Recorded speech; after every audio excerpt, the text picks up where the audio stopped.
एक समय की बात है, एक गांव में एक परिवार रहता था। उनकी कोई संतान नहीं थी। शादी के 15 साल बीत गए। 15 साल बाद उनका एक पुत्र पैदा होता है। दोनों पति पत्नी बहुत खुशी से रहते थे।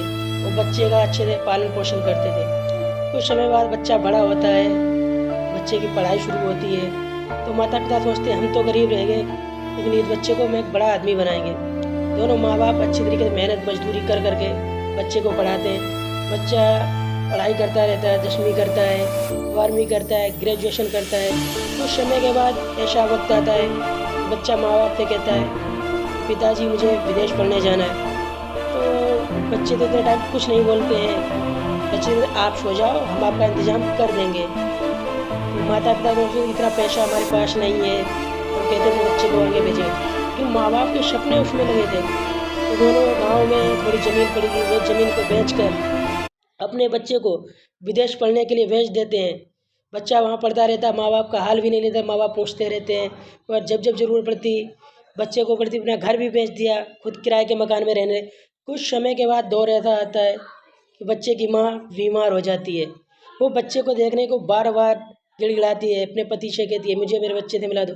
जब बाप बेटे के पास फ़ोन करता है, बेटा कहता है पिताजी अभी छुट्टी नहीं, मेरे एग्ज़ाम चल रहे हैं, ये चल रहा है, वो चल रहा है, ये बताकर बाप को बहला फुसला देता। कुछ समय के बाद उसकी माँ का देहांत हो जाता है, पर बच्चा गांव नहीं आता है।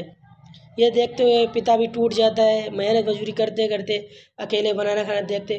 कुछ समय के बाद वो बच्चा गांव में आता है, पड़ोस में। वहाँ पे एक कंपनी खोलता है। उस कंपनी का उद्घाटन जहाँ उसका पिता मजदूरी करता होता है।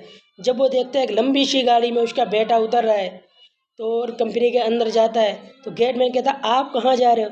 तो कहता ये जो अभी आया है गाड़ी से आपके साहब है, ये मेरा बेटा है। तो गेट में हंसने लगता है, इसका बेटा नहीं। उसको पूछता है अंदर, तो वो कहता मेरा कोई बाप नहीं है यहाँ पे। जब बेटा बाहर आता है तो पिता कहता बेटा मैं तुम्हारा बाप हूँ, लेकिन बेटा एक भी नहीं सुनता है और गाड़ी में बैठता है। पिता पीछे दौड़ते दौड़ते गाड़ी के पीछे दौड़ता रहता है, दौड़ते रहता है, बेटा नहीं सुनता है। पिता का सर एक खंभे से टकराता है और वहीं गिरकर उसकी हत्या हो जाती है। मरने के बाद तो इस कहानी से देखते हैं ऐसे कई माँ बाप अपने बेटों को भेजते हैं, उनके बेटे उनकी तरफ में माँ बाप के सपने पलते हैं। तो इसी सभी दोस्तों से कहना चाहूँ कि अपने माँ बाप का ख्याल रखें।